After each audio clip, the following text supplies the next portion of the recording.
اردو شاعری کی اہم اصناف سیریز میں آج جس موضوع پر ہم بات کریں گے وہ ہے اردو قصیدہ نگاری دکن میں۔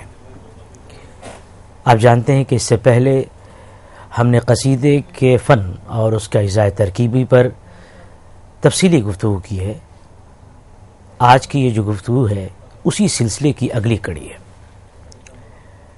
تو اس سلسلے میں ہم آج اردو قصیدے کے پس منظر کے ساتھ ساتھ دکن میں جس طرح سے اردو قصیدے کا ارتقاء ہوا ہے اس کا جائزہ لینے کی کوشش کریں گے، اور وہاں جو ممتاز شعراء رہے ہیں قصیدے کے، ظاہر ہے کہ یوں تو بہت سارے شعراء نے قصیدے لکھے ہیں، ان سب کا اگر ہم جائزہ لیں گے تو بہت مشکل ہوگی، کم وقت میں اس کا جائزہ نہیں لے پائیں گے۔ اس لیے کچھ خاص شعراء کو ہم نے منتخب کیا ہے، ان کے قصائد کا جائزہ لیں گے، اور اس طرح سے ہمارے سامنے ایک پوری تصویر دکن میں جو اردو قصیدہ نگاری ہے اس کی ہمارے سامنے آئے گی۔ دنیا کی کسی بھی شاعری کا جائزہ لیں تو آپ دیکھیں گے کہ وہاں پر مدح کے بھی مضامین ملتے ہیں، حجو کے بھی مضامین ملتے ہیں، لیکن جہاں یہ بات درست ہے وہیں یہ بھی بات درست ہے کہ اردو، فارسی اور عربی میں یہ جو مدح اور حجو کی روایات ہیں، جتنی پائیدار اور مستحکم روایت یہاں پہ ملتی ہے دوسری زبانوں میں اس کا پتہ نہیں چلتا۔ عربی شاعری دیکھیے، وہاں زمانہ جاہلیت سے لے کر کے صدر اسلام تک شعراء کی ایک بڑی تعداد ہے جنہوں نے قصیدہ گوئی کی ہے، اور جن شعراء نے زمانہ جاہلیت سے میں بھی شاعری کی، قصیدہ نگاری کی، شاعری کی، اور اسلام آنے کے بعد بھی شاعری کی ہے، ان میں کچھ خاص شعراء بہت مشہور ہیں، جیسے حسان بن ثابت ہیں، کعب بن زہیر ہے، یہ سب، اور اسی طرح سے حطیہ ہیں، نابغہ ہیں، یہ بہت مشہور شعراء ہیں۔ خلافت اور خلافت راشدہ کے بعد اب جب ذرا آگے دور بڑھتا ہے، اموی دور شروع ہوتا ہے، تو اس میں آپ دیکھیں جو عربی کے شعراء ہیں، اختل ہیں، فرزدق ہیں، جریر تھے، یہ سب وہ شعراء ہیں جنہوں نے قصیدہ اردو عربی قصیدے لکھے۔ اسی طرح سے جب عباسی دور آتا ہے آگے جا کر کے تو ابو نواس کی شاعری بہت مشہور ہے، اس کے قصائد بہت مشہور ہیں، متنبی کے قصائد بہت مشہور ہیں۔ تو ان شعراء نے قصیدہ گوئی میں کمال حاصل کیا تھا۔ مجموعی طور پر اگر عربی قصائد کی بات کریں تو جو مضامین کا جو دائرہ ہے وہ بہت وسیع ہے، اس میں حسن و عشق کے موضوعات بھی ہیں، سیر و شکار کے موضوعات بھی ہیں، جنگ و جدل کی جو سچی اور واقعی داستانیں تھیں وہ بھی بیان کی جاتی تھیں اس شاعری میں، قبائلی فضیلت اور فخر و خودستائی کے مضامین بھی وہاں آپ کو ملیں گے۔ گھوڑا اور اونٹ، آپ جانیں کہ گھوڑے اور اونٹ کے لیے 100 سے زیادہ عربی میں الفاظ ملتے ہیں، تو ان کے اوصاف وغیرہ بھی عربی شاعری میں قصیدے جو لکھے گئے ہیں ان میں بیان ہوتے تھے۔ قبائل کے حجو بھی لکھا کرتے تھے وہ۔ لوگوں کی مدح اور حجو کا رواج تو اس طرح سے نہیں تھا کہ اس سے انعام و اکرام کا کوئی تصور وابستہ ہو، لیکن مدحیہ قصائد ملتے ہیں۔ خاص طور سے آپ دیکھیں کہ شعراء جاہلیت میں زہیر اور نابغہ نے جو مدحیہ قصیدے لکھے ہیں وہاں ایک طرح سے مدحیہ قصائد کی ابتدا کی ہے ان لوگوں نے۔ اس کے بعد عائشہ نے تو اس کا اپنا اس کو یعنی مدح کو اپنا پیشہ بنا لیا، تو جب وہ چیز پیشے سے وابستہ ہو گئی تو اس کا ایک طرح سے پھر جب بہت زیادہ استعمال ہونے لگا تو اس کا غلط استعمال بھی شروع ہوا۔ خلافت راشدہ اور اس سے پہلے جو خلافت کا زمانہ ہے اس میں تو دربارداری تھی نہیں۔ جب بنو امیہ کی سلطنت بنی ہے اس دور میں دربارداری شروع ہوئی، اور وہاں پر داد و دہش اور انعام و اکرام کا سلسلہ بھی شروع ہوا، تو اس میں مدح سرائی کا جو ہے ایک طرح سے مدح سرائی ایک بہترین ذریعہ معاش بن کر کے ابھری تھی۔ تو اس کے بعد آپ عباسی دور میں دیکھیں اور بھی اس میں بڑھ چڑھ کر کے اور اس میں اضافہ ہوتا ہے مدح میں اور ساری چیزوں میں۔ تو یہ زمانہ جاہلیت میں بلکہ یہ ہے کہ میلے ہوا کرتے تھے، میلوں میں عکاظ ایک بڑا مشہور میلہ تھا وہاں کا، اس میں جو ہے شعراء اپنے کلام سنایا کرتے تھے، اور جن شعراء کے کلام اچھے ہوتے تھے ان کو آب زر سے لکھ کر کے خانہ کعبہ پر لٹکایا جاتا تھا، جنہیں ہم سب معلقات کے نام سے جانتے ہیں۔ یعنی 7 ایسے قصیدے، یعنی سال کے سال وہ بدلتے رہتے تھے، اس میں کچھ شعراء تو خاص طور سے مستقل طور پر رہتے ہیں، کچھ اس میں بدلتے رہتے ہیں۔ عربی جو تاریخ نویس ہیں الگ الگ شعراء کو بھی اس میں لکھتے ہیں کہ یہ سب معلقہ کے شاعر ہیں. تو گویا ایک طرح سے یہ سلسلہ ہے پورا عربی شاعری میں قصیدے کا، اور قصیدہ کے ساتھ ساتھ مدح کا. دوسری طرف فارسی کی طرف جب ہم آتے ہیں تو یہاں مختلف ادوار ہمیں ملتے ہیں. جیسے سامانی دور ہے، اس دور میں آپ دیکھیں کہ رود کی، دقیقی لوسی، حکیم کسئی، یہ بڑے مشہور شعراء ہیں جنہوں نے قصائد لکھے ہیں. ساسانی دور کے بعد، سامانی دور کے بعد جو ہے سب سے جو اہم دور ہے وہ غزنوی دور ہے. اس میں عنصری، فروخی اور منوچہری جیسے شعراء ہیں جنہوں نے قصیدے لکھے ہیں. اس کے بعد بہت اہم خاندان جو آتا ہے وہ خاندان سلجوقیہ کا دور ہے. اس میں سنائی، عطار، انوری، خاقانی، جن کی مثالیں ہم دیتے ہیں سودا کو جب مقابلہ کرتے ہیں، کہتے ہیں کہ بھئی سودا نے انوری اور خاقانی جیسے قصیدے لکھے ہیں. تو یہ فارسی دور کے جو شعراء تھے خاندان سلجوقیہ کے دور کے، اس دور کے یہ شعراء ہیں خاقانی اور انوری. سلجوقی خاندان کا جب زوال ہوتا ہے تو اس کے بعد مختلف خاندان، یعنی کہنا چاہیے کہ ایران کی جو سلطنت ہے ان لوگوں کے ہاتھوں میں جاتی ہے، اور ایک وقت آتا ہے کہ تیموریہ خاندان وہاں پر حکومت قائم ہو جاتی ہے. لیکن تیموریہ خاندان کے عہد میں آپ دیکھیں کہ بہت زیادہ کوئی قصیدہ گوئی کا اس طرح سے زور نہیں رہا جو زور جو ہے وہ سلجوقیہ دور میں رہا ہے یا غزنوی دور میں رہا ہے. بلکہ لیکن اس کے باوجود یہ آپ دیکھیں کہ یہاں بھی یعنی تیموریہ خاندان کے دور میں بھی کچھ اچھے شعراء رہے، جیسے کمال اسماعیل ہیں، خواجہ کرمانی ہیں یا ابن یمین ہیں، سلمان ساوجی ہیں، سعدی ہیں. یہ سارے شعراء بڑے اہم شعراء رہے. تیموریہ خاندان کے بعد ایران میں خاندان صفویہ کی حکومت قائم ہوئی. یہ بالکل وہی عہد ہے کہ ہندوستان میں مغلیہ سلطنت قائم ہو رہی ہے. تو اس دور کے جو اہم قصیدہ نگار ہیں وہ کون کون سے ہیں؟ عرفی ہیں، طالب آمولی ہیں، ظہوری ہیں، قدسی ہیں، نظیری ہیں، اسی طرح سے ابو طالب کلیم ہیں. یہ خاص طور پر قابل ذکر شعراء تھے جنہوں نے قصائد لکھے ہیں اور شاعری کی ہے. تو فارسی میں جو قصیدے کی ابتدا اور نشو و نما جو ہے وہ سراسر درباری ماحول میں ہوئی تھی. تو زیادہ تر جو ہے آپ دیکھیں قصائد وہ سلاطین اور امراء کی مدح اور صلہ و انعام کے حصول کے لیے لکھے گئے. سیاسی و اخلاقی زوال کے ساتھ ایک وقت ایسا بھی آیا، آپ دیکھیں گے اس شاعری میں جو قصیدے سے مربوط شاعری جس کا ہم ذکر کر رہے ہیں کہ مدح سے شعراء کا مقصد اگر حاصل نہ ہوتا تھا تو وہ تقاضا کرتے تھے، اور اس سے بھی جب بات نہیں بنتی تھی تو حجو کی نوبت آ جاتی تھی. تو یہ ایک کہنا چاہیے کہ پورا ایک اجمالی پس منظر آپ کے سامنے میں نے اس لیے رکھا کہ اردو قصیدہ جو دکن میں جس طرح سے ترقی پا رہا ہے، یا اس کے جو ابتدائی نمونے اردو قصیدے کے ہمیں دکن میں ملتے ہیں، اس کو آپ ریلیٹ کر سکیں، اس کو آپ یہ دیکھ سکیں کہ اس سے پہلے چونکہ اردو میں بہت ساری اصناف وہاں سے خود ہمارے ہاں فارسی سے، عربی سے اس طرح سے آئی ہیں. تو جو شمال میں زبان یہ ہے کہ اردو زبان ضرور پیدا ہوئی، لیکن دوسری اصناف کی طرح قصیدے کے بھی جو ابتدائی نمونے ہیں وہ ہمیں دکن میں پہلے ملتے ہیں. سلاطین بہمنی کے زمانے میں کچھ قصیدہ نگاروں کا پتہ چلتا ہے، جیسے شیخ آذری ہیں، مشتاق ہیں، لطفی ہیں. لیکن جیسا کہ میں نے پہلے ذکر کیا کہ ہم کچھ نمایاں شعراء کا یہاں ذکر کریں گے، اور یوں تو بڑی تعداد میں شعراء نے اشعار قصیدے کہے ہیں. تو بہمنی سلطنت کی یہ جو شعراء ہیں، شیخ آذری ہیں، مشتاق ہیں، لطفی ہیں، ان کے بھی اشعار، ان کے بھی قصیدے بالکل ابتدائی ہیں، اور ان میں کہنا چاہیے کہ ادبیت نہیں ہے. تو ہم جو جائزہ لینے کی کوشش کر رہے ہیں دکن میں وہ یہ ہے کہ صرف ان قصائد کو شامل کر رہے ہیں، ان شعراء کے قصائد شامل کر رہے ہیں جن کے ہاں ادبیت ہے.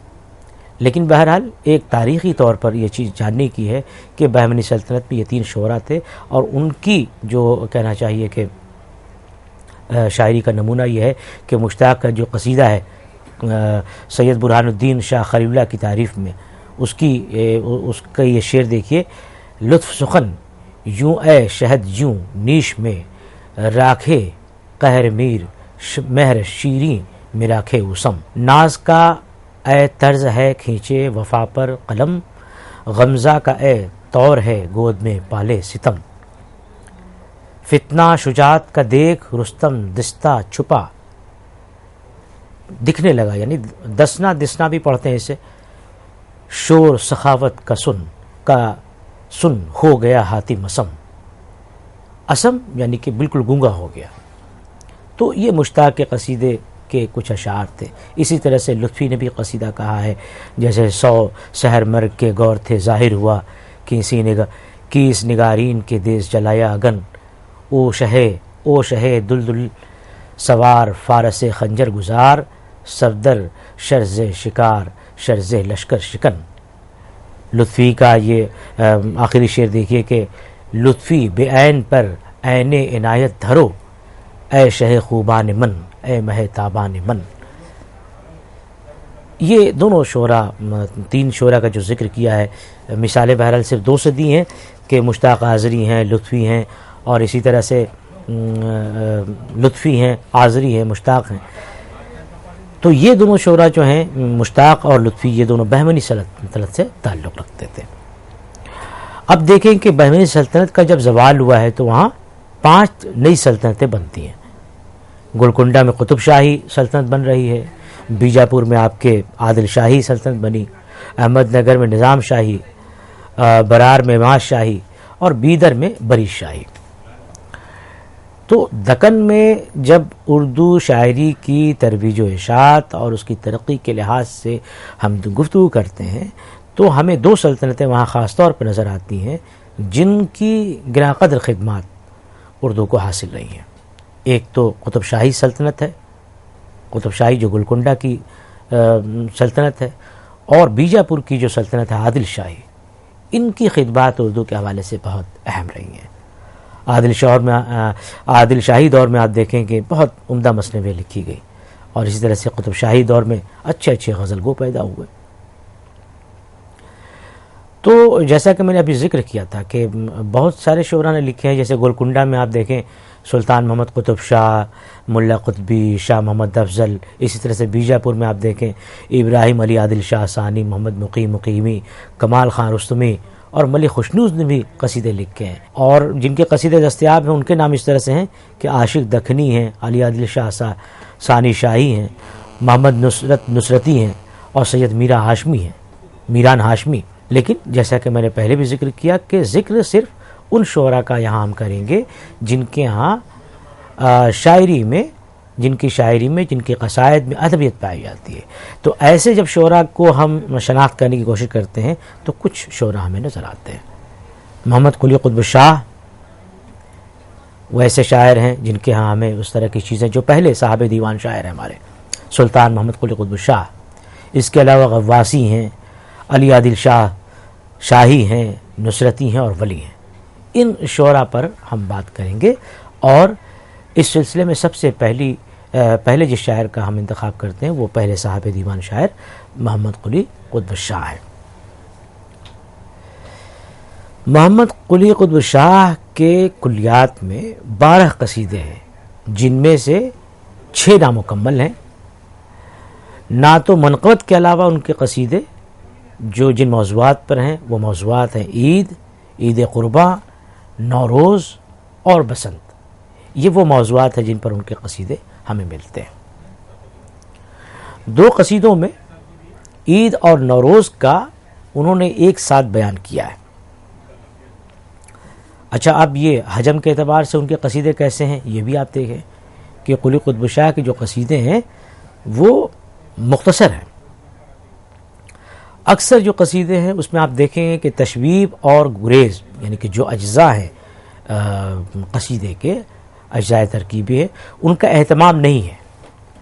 لیکن ایک آدھ قصیدے ہیں، جیسے منقبت کے 2 قصیدے ہیں ان کے ہاں، کہ 2 قصیدوں میں صرف تشبیب کے جو اشعار ہیں ان سے تشبیب نگاری میں جو ان کی ندرت ہے اور ان کی انفرادیت ہے اس کا ہمیں اندازہ ہوتا ہے۔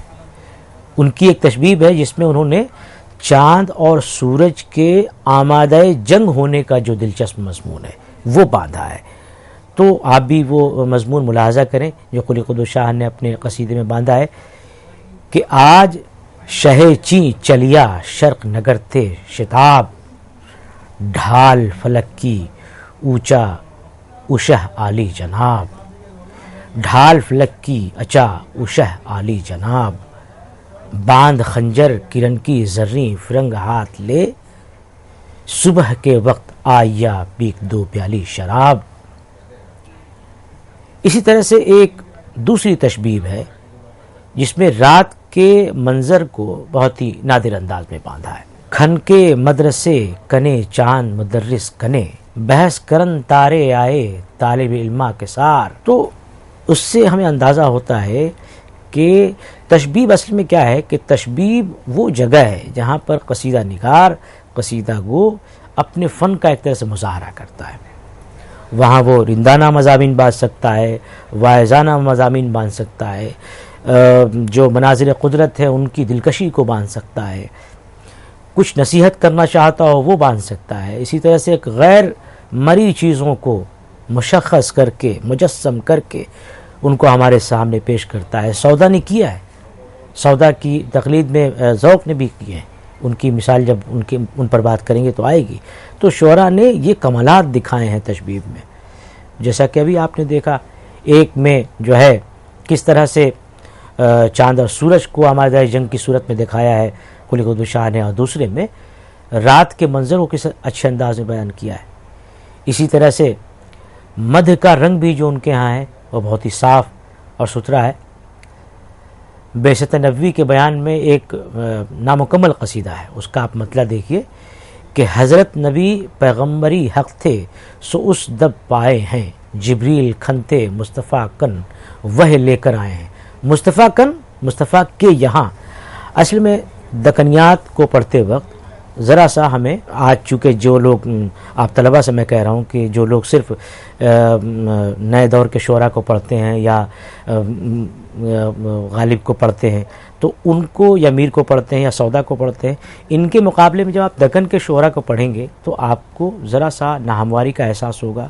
ظاہر ہے کہ دکن میں بہت ساری ایسی لفظیات ہیں جو ہمارے ہاں اس طرح کے شعراء استعمال نہیں کرتے۔ اب کن کا جو استعمال تھا، سوں کا استعمال تھا، سوں تو سودا و دہا کے ہمیں شمال میں مل جائے گا، لیکن بہت سارے ایسے الفاظ ہیں۔ ابھی میں نے جو قرأت کی ہے دو ایک تشبیہ کی، اس سے آپ کو اندازہ ہوا، جیسے چلیا ڈھالتے اونچا اور خنجر کرن کی زریں۔ اسی طرح سے آگے ایک شعر تھا کہ جو ہے کھن کے مدرسے کنے، کنے مطلب کہ یہاں، کوں جوں تے، اس طرح کے بہت ساری جو ہے لفظیات ہیں وہ اس میں شامل ہیں، تو ہمیں تھوڑی بہت ناہمواری کا بھی احساس ہوتا ہے۔ لیکن جب آپ اس کی تہ میں اتریں گے اور جب آپ اس کو ایک بار سمجھ جائیں گے تو پڑھنے میں آپ کو وہ دشواری بھی محسوس نہیں ہوگی اور آپ کو اس کے مطالب بھی واضح ہو جائیں گے۔ تہواروں کی مناسبت سے آپ دیکھیں کہ ان کے ہاں قصائد جو ہیں لکھے انہوں نے، وہ ایک طرح سے مسرت و شادمانی کا نمونہ ہے۔ بسنت کے یہ اشعار دیکھیں، بسنت کا پھول کھلیا ہے سو جیوں یاقوت رمانی، کرو مل کر سہیلیاں سب بسنت کے تائیں مہمانی، تائیں کے تائیں۔ اسی طرح سے سو جیوں کہ جس طرح بسنت کا رت بجھایا ہے، دیکھیے بجھنا مطلب بجھانا یعنی سمجھ میں آنا، کہنا بہت لوگ کہتے ہیں نا بجھایا، بوجھنا، بوجھنا یعنی کہ سمجھ میں آنا۔ تو ہمارے ہاں یہ لفظ یہاں سے ہے کہ بسنت کا رت بجھایا ہے، برہ اگکوں خوشیاں سیتی، سیتی یعنی خوشیوں کی طرح، نویلیاں مل کرو مجلس نویلا آئے شاہانی، امبرو اودو مشکو زعفراں کا روت آیا ہے، اسی تھے باز انو کا جگ میں کرتا گلستانی، نظر ہے مصطفیٰ ہور یعنی اور، مرتضیٰ کا قطب شہ اوپر یعنی کہ ان کے اوپر، کہ دشمن کے پیشانی پر لکھے حرف پشیمانی۔ بہت جگہ تو بہت صاف ہے، سمجھ میں آ جاتا ہے، کچھ جگہ پر ایسا لگتا ہے کہ وضاحت کی ضرورت ہے، لیکن دلچسپ بات یہ ہے کہ اس میں آپ کو بہت زیادہ کوئی دشواری نہیں ہوئی ہوگی سمجھنے میں۔ تو یہ بسنت کے حوالے سے تھا۔ اسی طرح سے نوروز کے اوپر جو انہوں نے لکھا ہے، پیا مکھ نور تھے جاویداں حمید و ہم نوروز، سورج آوے حمل میں آنا ایاں حمید و ہم روز۔ تو عید اور ہم روز کو ملا کر کے جو انہوں نے وہ قصیدے میں وہ بات پیدا کی ہے۔ اسی طرح سے مبارک باد دینے آئے مبارکباد دینے آئی یا نوروز تجھ دربار، تجھ یعنی تجھے، تجھ دربار یعنی تیرے دربار میں نوروز کی بدھائیاں اور مبارکباد دینے آیا ہوں، اسک کریں تاریں قرآن حمیدو ہم نوروز۔ اسی طرح سے باب محمد شاہی کی تعریف میں قلی قطب شاہ نے اس کی ایک ایک جزیات کو جس تفصیل سے بیان کیا ہے، تو پورا منظر یعنی باب محمد شاہی کا وہ پورا منظر ہمارے سامنے آ جاتا ہے۔ محمد شاہی کا جو باب ہے، محمد نانو تھے بستہ محمد کا ہے بن سارا، بن سارا جو مطلب سو توبہ سو سہاتا ہے جنت نمنے چمن سارا، سڑک تھے باغ کو دیکھت کھلے منج باغ کے غنچے، سو اس غنچے کے باسا تھے لگیا جگ مگن سارا، دسے ناسک کلی چمپا بھواں دو پات میں تس کے، بھور تل دیکھ اس جگہ ہوا حیران من سارا۔ اسی طرح سے کھجوراں کے دسیں جھوکے کہ جو مرجان کے پنجے، سپاریاں لال خوشے جو مسی دن ہو رین سارا۔ تو یہ پورا جو قصیدہ ہے ان کا اس باب محمد شاہی کی تعریف میں، وہ پڑھنے سے تعلق رکھتا ہے۔ اسی طرح ان کے قصیدے خیال و بیان اور تشبیہ و استعارے ہر لحاظ سے اس قدر فطری اور نیچرل ہیں کہ انہیں نیچرل شاعری کا کامیاب نمونہ کہہ سکتے ہیں آپ۔ ان کے قصائد سے مطالعے سے یہ بھی معلوم ہوتا ہے کہ انہوں نے زمین اور اس کے کاروبار سے تو لگاؤ رکھا ہی ہے، ان کو دلچسپی ہے ہی، ساتھ ہی قدرتی مناظر اور مناظر فطرت سے بھی ان کو ایک شغف ہے۔ ان کے قصائد میں سچے شعری تجربات اور مقامی رنگ کی سادگی و معصومیت ملتی ہے۔ تو گویا اردو زبان و ادب میں ابتدائی دور کے شعری نمونے ہیں میں ہمیں مقامیت ملتی ہے، معصومیت ملتی ہے، اور فطرت کے ساتھ بہت ہی قربت ہمیں دکھائی دیتی ہے۔ تو یہ جو ابھی گفتگو میں نے کی اس سے کچھ باتیں صاف ہوئیں۔ پہلی بات یہ کہ مدح و حجر کے مضامین کے نمونے دنیا کی دوسری زبانوں میں بھی ملتے ہیں، لیکن جو شعری روایت قصائد کی شکل میں عربی، فارسی اور اردو میں ملتی ہے، اس کی کوئی اور نظیر ہمیں نہیں ملتی۔ دوسری بات یہ کہ عربی شاعری میں زمانے جاہلیت میں ہی مدح کے مضامین نظم ہونے شروع ہو گئے تھے، لیکن وہاں صلہ و انعام کا کوئی تصور اس سے وابستہ نہیں تھا۔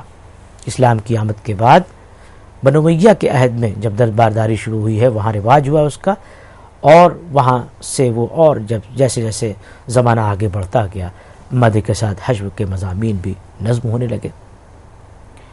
بنو عباسیہ میں مدح میں اور بھی نئے نئے پہلو نکالے گئے۔ تیسری بات جو ہمیں سمجھ میں آتی ہے وہ یہ کہ فارسی میں دربار، سلاطین اور عمرا کی نوازشات و عنایات کی وجہ سے مدح میں اور شدت آئی ہے، اور ساتھ ہی ساتھ حجر بھی لکھے گئے۔ تو اردو میں جس نے کئی ادبی اصناف عربی فارسی سے مستعار لی ہیں اور وہاں کے علائم و اشارات اور تلمیحات یہاں برتے ہیں، مدح کی روایت کو بھی اس نے اپنایا ہے۔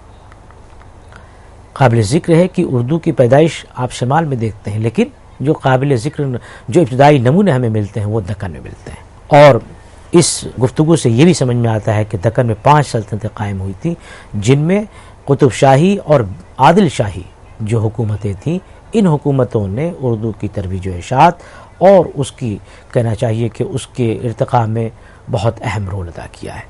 اسی طرح سے جو ہم نے ابھی کہا کہ اردو کا جو پہلا صاحب دیوان شاعر ہے وہ بادشاہ ہے، اس کے علاوہ دربار کے باہر شعراء کی ایک بڑی تعداد ہے جس نے اردو قصیدے کے ابتدائی لیکن اہم نمونے ہمارے سامنے پیش کیے۔ تو ان میں غواسی ہیں، نصرتی ہیں اور ولی ہیں، خاص طور پہ یہ شعراء اس لیے کہ ان کے ہاں ہمیں ادبیت ملتی ہے۔ اب آگے جو لیکچر ہوگا اس میں ہم غواسی، نصرتی، ولی، ان سب شعراء کے بارے میں اور ان کے قصائد کے بارے میں بات کریں گے۔ امید ہے کہ یہ حصہ لیکچر کا آپ کو پسند آیا ہوگا۔